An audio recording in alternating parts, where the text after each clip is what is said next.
안녕하십니까. 2019년 12월 5일 최병목 이펙트 시작하겠습니다. 자, 백원우 전 대통령 민정수석실 민정비서관, 이 사람이 최근 한 일주일 이상 전국을 떠들썩하게 했고 그 사건은 아직도 진행 중입니다. 그런데 이번에는 백원우 전 비서관의 뒤를 이어서 민정비서관이 된 사람, 이광철 현직 민정비서관, 그 사람은 이제 선임행정관에서 민정비서관이 됐는데 이 사람이 또 연루된 문제가 지금 드러났습니다.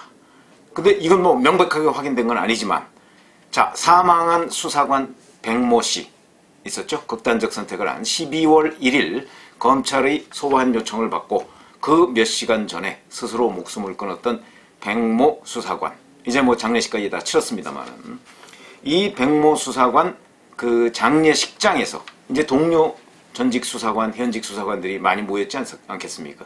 이 사람들이 울분을 토하면서 이런저런 이 백모 수사관과의 그 과거 인연 또는 들었던 얘기, 이런 것들을 쏟아내고 있습니다. 그 쏟아내는 얘기 중에 하나가 바로 이런 겁니다. 우리는 또 이용만 당했다라고 얘기를 하는 것이죠. 물론 검찰에 의해서도 이용당했고 청와대에 의해서도 이용당했다는 것인데, 거기에 일부, 어제 문화일보를 보면 일부 수사관은 별건 수사를 한 것 아니냐, 뭐 이런 의혹을 제기하는 수사관도 있었다고 합니다. 그러나 그건 한 것 아니냐는 얘기, 뭐 이런 것이고, 그 대종을 이루는 것은 이 사람이, 이 백 수사관이 민정수석실에 있다가, 민정비서관실에 있다가 올 2월 달에 검찰로 복귀했습니다. 2월 달에. 복귀하고 나서 9월부터 서울 동부지검에서 유재수 전 부산시 경제부지사 사건이 본격화, 수사가 본격화되는 그 시점에 바로 그 사건 담당 서울지검, 그러니까 서울 동부지검 형사 6부, 여기 수사관으로 배치받은 겁니다. 그랬더니 이광철 현 민정비서관이 집요하게 유재수 수사가 어떻게 돼가고 있느냐는 걸 문의를 하더라, 그렇게 얘기를 하면서 펑펑 눈물까지 흘렸다 하는 동료 수사관들의 얘기가 나왔습니다. 이곳저곳에서 나왔습니다. 신문에도 보도된 것이 있습니다. 자, 그러면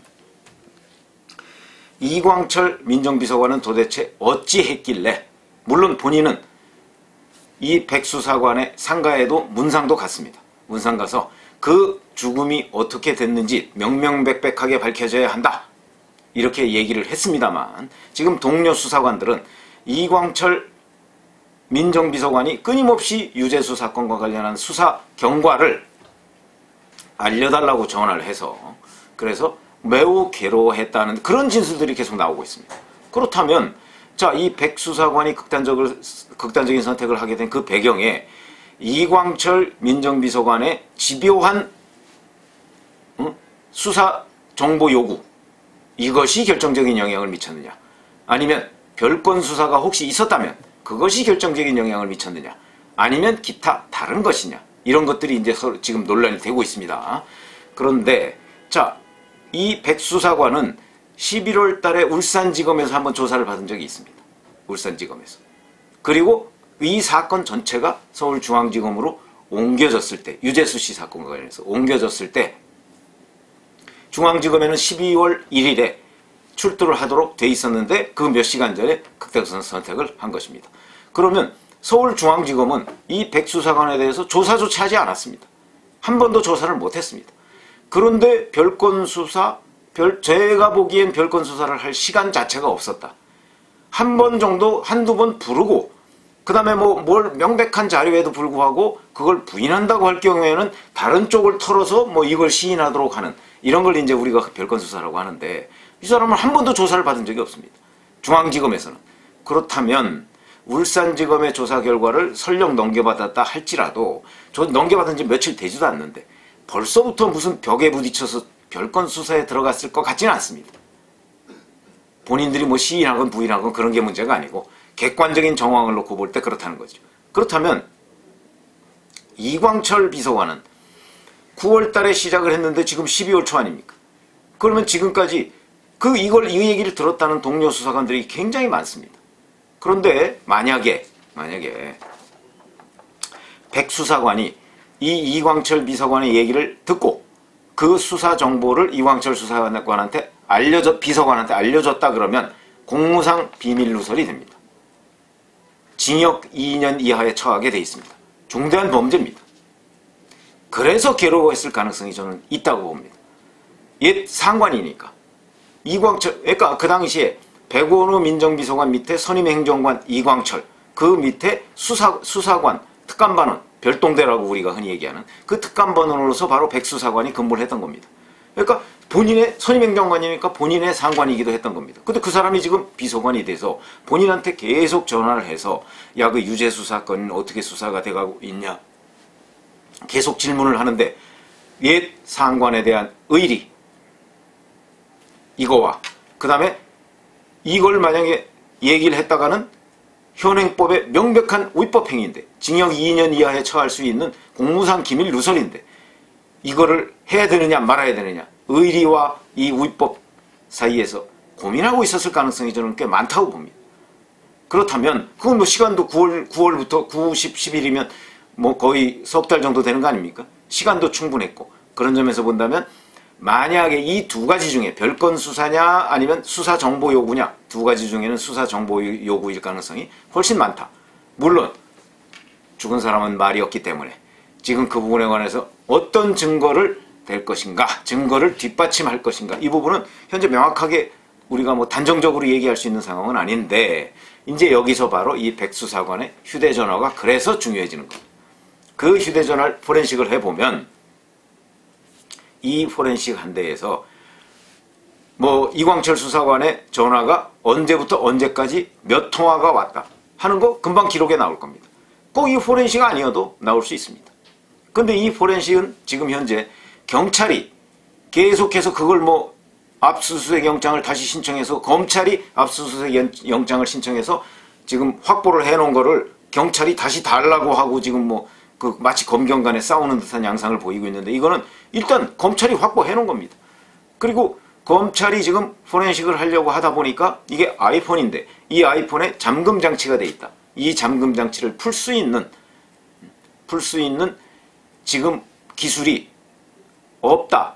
여기까지 나와 있는데 뭐 있다는 사람도 있고 없다는 사람도 있고 그러니까 그건 조금 더 기다려봐야 되겠습니다만은 어찌됐든 간에 그 사실은 과거에 미국 FBI가 이 아이폰을 그 잠금 장치를 못 풀어서 그 제조사에다 얘기를 했더니 제조사에서 안 알려줬다는 거 아닙니까? 그랬더니 이스라엘 장비를 도입을 해서 그걸 풀었다 이런 얘기가 있습니다. 그런 거 보면 지금 대검도 정 안 되면 이스라엘 장비 동원까지 해서 이걸 풀겠다 지금 이런 의지를 보이고 있는데 다만 여기서 또 주목해야 할 것은 이 백수사관이 극단적 선택을 하면서 윤석열 총장 앞으로 유서를 한 장 남긴 게 있었죠. 그때 가족들을 잘 부탁한다고 해가면서 윤석열 총장에게 죄송하다 이렇게 표현이 돼 있습니다.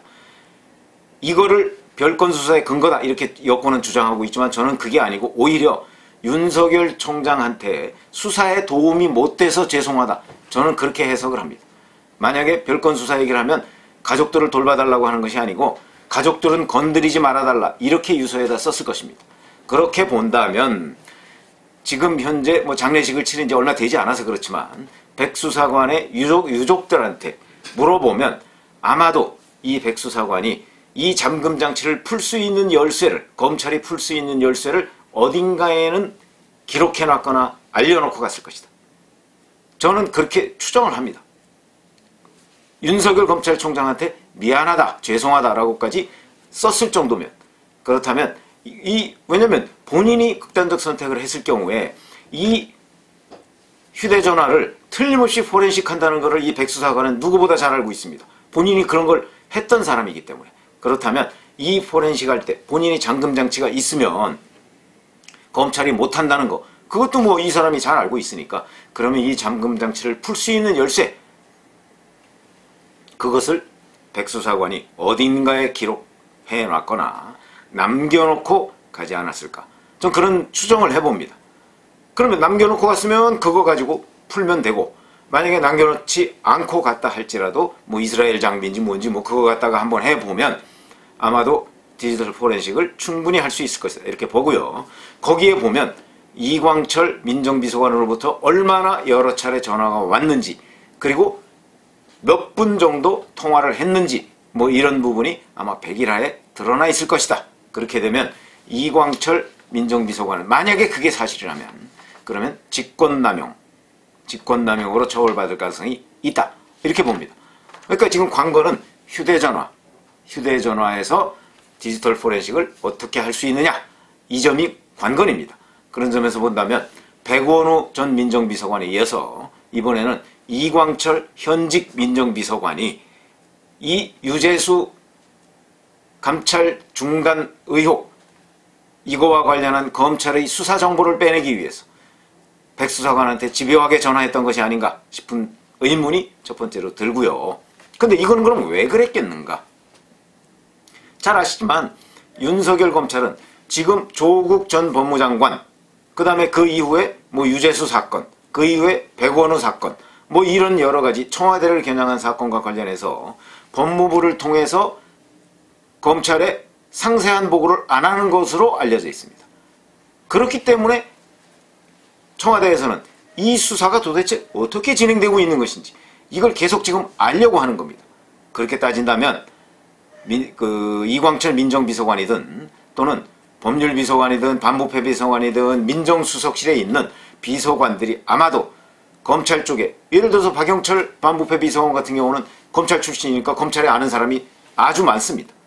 그런 사람들을 통해서 혹시나 청와대에서 전방위적으로 수사 정보를 빼내려고 했을 가능성, 저는 이 가능성도 충분히 있다고 봅니다. 그러나 뭐 이 가능성만 가지고서 청와대 비서관들 뭐 전화를 압수수색 한다든가 뭐 이렇게 할 수는 없는 거니까, 일단 이광철 민정비서관의 경우에는 구체적인 지금 의혹이 드러났으니까 이 의혹과 관련해서 우선 그 백수사관한테 그런 얘기를 들었다는 그 전 현직 수사관들 조사를 해야 될 것이고요. 그 진술을 바탕으로 해서 이광철 뭐 민정비서관 휴대전화 압수수색이 안 된다면, 그렇다면 하여튼 빨리 이 백수사관의 휴대전화에 대한 그 잠금 장치를 풀어서 그 내용을 들여다보고 이 백수사관이 얼마나 고민하다가 이런 선택을 했을까 하는 그 이유, 그걸 풀어줘야 원혼이 달래진다.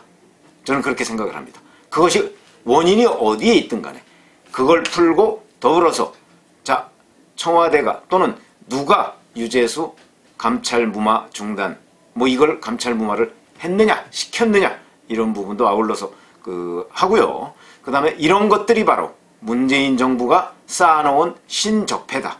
우리가 적폐 청산만 할 것이 아니고 적폐를 청산한다고 하면서 새롭게 쌓아놓은 신적폐, 이것도 역시 청산해야 한다. 그런데 이번에 그 사건의 와중에 이광철 현직 민정비서관의 이름이 또 등장했다 하는 점을 알려드리고, 앞으로 검찰의 수사 결과를 지켜보겠습니다. 감사합니다.